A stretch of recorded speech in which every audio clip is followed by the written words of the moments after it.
Hello বন্ধুরা, আবারও আমার একটা নতুন ব্লগে তোমাদের সবাইকে স্বাগত। এতদিন ধরে যেটার প্রিপারেশন চলছিল ক্যামেলিয়ার আইবুড়ো ভাত, আজকে সেই দিনটা চলে এসছে। তো তোমরা তো এগুলো আগেই দেখেছো আমি কিভাবে সাজিয়েছিলাম বা যা যা কিছু সব মোটামুটি তোমাদেরকে দেখিয়েছি। তো চলেই এসছে আজকের দিনটা। আমি কিন্তু আজকের একদম উঠেছিলাম 3:30। 3:30-র সময় উঠে ফ্রেশ হয়ে রান্নাঘরটা ক্লিন করে আমি রান্নাটা বসিয়ে দিয়েছিলাম। কালকের যেটা তোমাদের দেখিয়েছি, রাত্রে আমি চিকেন চাপের চিকেনটাকে ম্যারিনেট করে ফ্রিজে রেখে দিয়েছিলাম। তো এখন সকালবেলা উঠে আগেই ওটাই করে নিচ্ছি। তো তেলটা গরম করতে দিয়েছি আর তার মধ্যে দিয়ে দিচ্ছি কুচিয়ে রাখা পেঁয়াজ। এবারে পেঁয়াজটাকে বেশ ভালো করে লাল লাল করে ভাজবো। চিকেনের সব থেকে যদি কোনো সহজ রেসিপি থেকে থাকে সেটা হচ্ছে চাপ। সব কিছু যদি একবার মাখিয়ে তুমি রেখে দিতে পারো, তারপরে তোমার আর কোনো কাজ নেই, শুধুই কষাবে শুধুই কষাবে এবং তাতেই সুন্দর টেস্টটা চলে আসবে। তো আমি পেঁয়াজটাকে জাস্ট ভাজা ভাজা করে নিয়ে আর ম্যারিনেট করা চিকেনটা দিয়ে দিয়েছিলাম, আর এইভাবে মাঝে মাঝেই শুধু উল্টে দিচ্ছি একবার করে আর একটু করে ঢাকা দিচ্ছি। এইভাবেই পুরো রান্নাটা করেছি। আগেই বলি তোমাদের, কিছু কিছু ক্লিপিং হয়তো মিস যাবে, কারণ একা একা এত সকালবেলা তখন তো কেউ ওঠেনি। তো সেই হিসেবে একটুখানি যতটা পেরেছি ততটাই করেছি। তো ততটুকুই তোমাদের সঙ্গে শেয়ার করব। দেখতেই পাচ্ছ চিকেন থেকে তেল ছাড়তে শুরু করেছে, তার মানে চিকেনটা মোটামুটি হয়ে এসছে। এবার এই শেষে আমি একটু দুধের মধ্যে জাফরান দিয়ে দিই। দুধটা কিন্তু একটু হালকা গরম আছে, যাতে কালারটা কিন্তু খুব সুন্দর চলে আসে। আমি যখন করি চাপ বানাই, আমি এইভাবেই বানাই। তো দেখো, ঢাকনা দেওয়া ছিল, একদম তেলটা ছেড়ে গেছে আর খুব সুন্দর এটা, মানে রেসিপিটা এত সুন্দর টেস্টি হয়, প্লাস এত চিকেনগুলো এত সুন্দর সফট হয়ে যায় না, মানে খুব ভালো লাগে। আমার বাড়িতে তো এটা মানে ওরা সবাই চেটেপুটে খায়। তো যাই হোক, আমি এখানে দেখো দুধটা দিয়ে দিলাম। এবারে আবারও একটুখানি ফুটতে দেব, তারপরে একটার পর একটা যেহেতু আমাকে করতে হবে এবং আমি টার্গেট নিয়ে আছি মোটামুটি 9টার আগে কি 9:30 ম্যাক্সিমাম, তার মধ্যে আমি সব কমপ্লিট করব। তার মধ্যে টিফিনের তরকারিগুলো রয়েছে, যদিও টিফিনের তরকারিগুলো আমি ভোরবেলা থেকে আগেই করে নিয়েছি। আর একদিকে ওই যে আগে তোমাদের বললাম যে সব রকমের ভিডিও নেওয়া পসিবল হয়নি, মানে তাড়াহুড়ো করে করতে গিয়ে।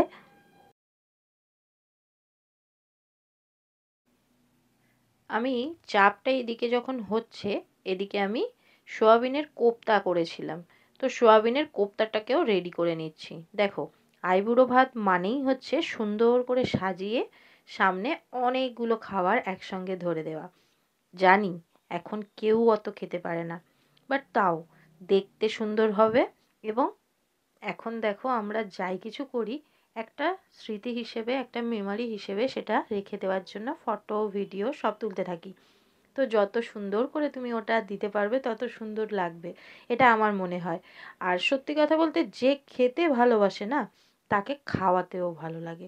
আমাদের ক্যামেলিয়া ও নিজে যেমন প্রচুর মানুষকে খাওয়াতে ভালোবাসে, আজ পর্যন্ত মনে হয় না ক্লাসের টাইম বাদ দিয়ে, তাও ক্লাসের মধ্যেও বহুবার নিয়ে এসছে, আর না হলে ক্লাস ছাড়া যতবার ও আমার কাছে এসছে কোনো দিন খালি হাতে আসেনি।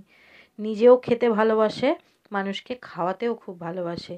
আজকে সেই মানুষটার যখন আইবুড়ো ভাত আমি দিচ্ছি, তো আমি কিন্তু কোনো দিকে কোনো ছাড় দেব না। ওকে আমি সব রকম জিনিস খাওয়াবো, সেটা নিরামিষ হোক আমিষ হোক। তাও ও তো আমার কাজ একটু কমিয়েই দিয়েছে, মাছও কিছু খাবে না, শুধু চিংড়িটাই।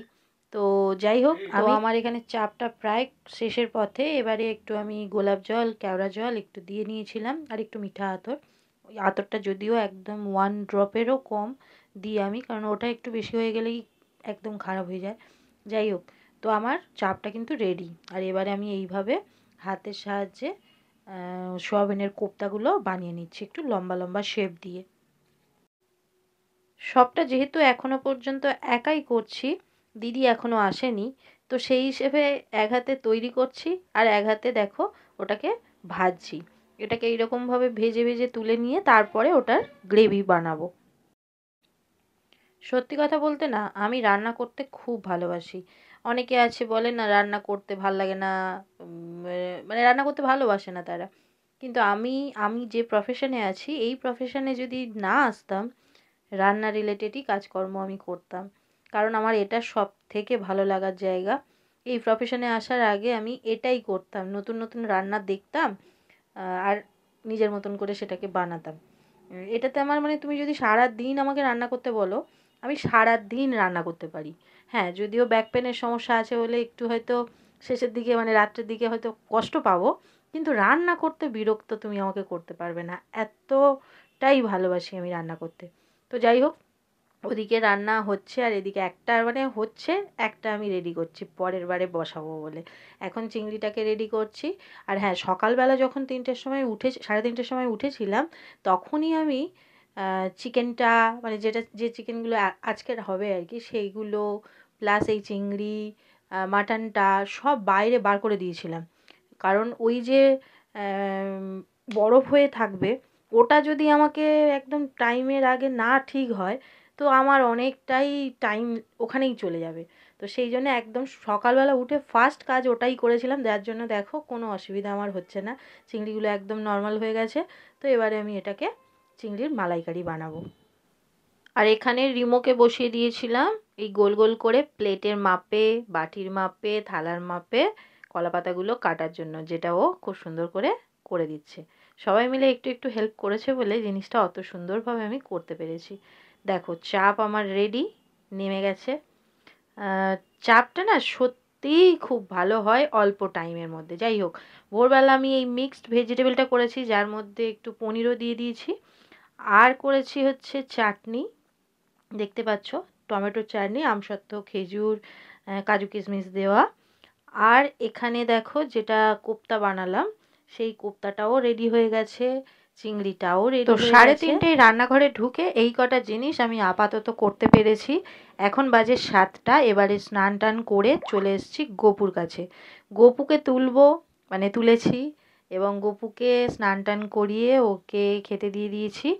দিয়ে আবার আমি রান্নাঘরে যাব, কারণ গপুর অত সকালবেলা তুলতে চাইনি, তাই ওকে 7টার পরেই তুললাম। তো আমার গপু আজকের একটা সন্দেশ, আমি কালকের গেছিলাম আমতলায়, দেখলাম গোলাপ সন্দেশ, দেখতে পাচ্ছ, ওইটা আজকে নিয়ে এসেছিলাম কালকের, ওকে দিলাম। তো যাই হোক, ওর ওখান থেকে ঘুরে এবার আমি আবার রান্নাঘরে ঢুকে গেছি। এখানে দেখো বেগুন ভাজছি, কারণ লুচির সঙ্গে দেব। আর এখানে মাটনটাও একদম বরফের, মানে একদম আর বরফ ব্যাপারটা নেই। আর কালকে দেখো এইভাবে আমি সব কেটে রেখেছিলাম শাকটা, শাকটা কেটে আর এরকমভাবে জিপ ব্যাগ যেগুলো হয় সেই ব্যাগের মধ্যে রেখে দিয়েছিলাম। সেই জন্য এত তাড়াতাড়ি আমি সব করতে পারছি, কারণ কালকেরই আমি অনেকটা রাত পর্যন্ত জেগে সেগুলো সব জোগাড় করে রেখেছিলাম। এদিকে আমি মাটনটাও একদিকে কষতে দিয়ে দিয়েছি, আর এখানে দেখো সব বাটিতে বাটিতে তুলে নিয়েছি, কারণ ও বলেছিল 10টার মধ্যে ও ঢুকবে। তো এখন 9:30টার মতন বাজে, তো বাটিতে ওই জন্য আমি সব তুলে নিয়েছি। এবারে দেখাই তোমাদের, দেখো রাবড়ি আছে, ছোলার ডাল আছে, আলুর দম আছে, আর মিক্সড ভেজ ছিল, সিমুই ছিল। আর এখানে দিদি আসতেই দিদিকে বলেছিলাম যে তুমি আগে রাইসটা করে নাও। সবজিগুলো আমি সব ভেজে রেখেছিলাম, বাট অতটা রাইস তো আমি নামাতে পারবো না। তো সেই জন্যে দিদি আসার জন্যই আমাকে ওয়েট করতে হয়েছে। দিদি এসে তাই আগে ওটাকে রেডি করে নিয়েছি দুজনে মিলে, না হলে ওটা রেডি হয়ে গেল মানে অনেকটাই কাজ এগিয়ে গেল। এনারা এখন খেতে বসেছেন। রিমো আজকে প্রচুর কাজ করেছে, প্রচুর প্রচুর গুড বয়, কাজগুলো করে দিয়েছে। হ্যাঁ, প্রচুর কাজ করেছে। না খাও, লস্যি নিয়ে আমাকে উপরে দিতে গেছে, ছাদে খাওয়া যায়, আমি নিচে নামবো না। আমাদের এখনো ক্যামেলিয়া আসেনি, বাজে এখন 11:45। 10টার সময় নাকি আসছিল, না 9টায় বলেছিল প্রথমে, আমার কালকে 10টা বলেছিল। না আমি ফোন করলাম বলে আমি 10টা থেকে 10:30টার মধ্যে চলে যাবো। তো আমার রান্না বান্না সব কমপ্লিট। যেটা বলেছিলাম 9:30টার মধ্যে শেষ করব, সেটা 9:30 হয়নি, মোটামুটি 11টা বেজেছে, আর এখনও ক্যামেলিয়া আসেনি। যাই হোক, এবারে ক্যামেলিয়া এসে গেছে, আমরা ওর টিফিনের জন্য রেডি করছি। লুচি ছিল, বেগুন ভাজা ছিল, আর পেস্ট্রি আনিয়েছিলাম, আর মিষ্টি ছিল। এবারে দেখো রিমো আর চম্পা দুজনে মিলে সেটাকে সুন্দর করে ডেকোরেশন করে দিচ্ছে। কি বলো তো, সব কিছু না মানে হ্যান্ডসের ওপরে অনেক কিছু নির্ভর করে। তুমি একা যখন কিছু করবে না, একটা সময়ের পরে গিয়ে তুমি হাত তুলে দেবে যে আর পাচ্ছি না বাবা, যা হয়েছে হয়েছে। কিন্তু যদি তোমার দু তিনজন থাকে, তখন মনের মতন করে সেপারেট করে যদি ডিভাইড করে দেওয়া যায় দায়িত্বগুলো, তাহলে অনেকটা কাজটা ভালো হয়। আমি যেমন রান্না সবটা করেছি, তেমন সব কিছু দেওয়া, গুছিয়ে দেওয়া, এগুলো সব কিন্তু চম্পা, মন্দিরা, রিমো এরা সবাই মিলে করেছে। তো ওই জন্যেই আউটপুটটা, যেটার জন্যই এত কিছু ওকে সারপ্রাইজ করা, ওকে একটু আনন্দ দেওয়া, সেটা কিন্তু পসিবল হয়েছে। তো ওর এক্সপ্রেশনটা আছে অন্য একটা ভিডিওতে তোমাদের সঙ্গে শেয়ার করব। এখানে দেখো ওকে আমি যেগুলো ওর জন্য আজকে দেবো বলে ঠিক করেছিলাম সেগুলো সব একে একে ওর হাতে দিয়ে দিলাম। আর এখানে ও কি খাবে সেটা জিজ্ঞেস করছি। তো একটু মিষ্টিমুখ করতে হয়, তো সেই জন্য একটু মিষ্টিমুখ ওকে করিয়ে দিচ্ছি। ও খুব খুশি হয়েছিল। সেটা ওর যখন আমি ভিডিওটা পোস্ট করব তোমরা দেখতে পাবে ওর এক্সপ্রেশন। খুব হ্যাপি ছিল। কি বলতো, খাওয়াটা বড় কথা নয়, একটা মানুষের না, ও এমন একটা মেয়ে যে ভালোবাসা সত্যি আদায় করে নেয়। মানে তুমি ওকে ভালো না বেসে পারবে না, এরকম ব্যাপার।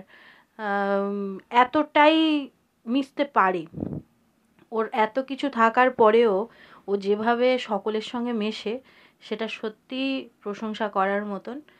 যাই হোক, তারপরে আমরা আশীর্বাদ করলাম একে একে। প্রথমে আমিই শুধু করেছিলাম আর আমার শাশুড়ি মা করেছিল, কিন্তু চম্পা আর মন্দিরা ছিল, ওদেরকে বললাম যে তোমরাও একটু করে দাও। তো ওরাও একটু একটু করে করে দিল। আমরা সবাই যেখানে আছি সেখানে ফটো ভিডিও হবে না, এটা তো হতে পারে না, না? তো এই ছিল ফটো তোলা, ভিডিও তোলার, এগুলোর জন্যই কিন্তু আমি আগেভাগে সবটা করে রেখেছিলাম, যাতে আমরা এইভাবে বসে আড্ডা মারতে পারি। তো টিফিন ও কি একা খাচ্ছে দেখো, আমরা সবাই মিলে খেয়েছি। আর সবাই মিলে খুব আড্ডা মেরেছি, এনজয় করেছি। যদি রান্নার ঝামেলাটা না মিটিয়ে রাখতাম তাহলে কিন্তু এটা পেতাম না। যাই হোক, ওর আইবুড়ো ভাত রিলেটেড ভিডিওটা কিন্তু অনেক বড় হয়ে যাবে যদি আমি একটা ভিডিওর মাধ্যমে দিই। তো সেই জন্য আজকের ব্লগটা এখানে এন্ড করছি। নেক্সট পার্টের জন্য ওয়েট করো। টাটা।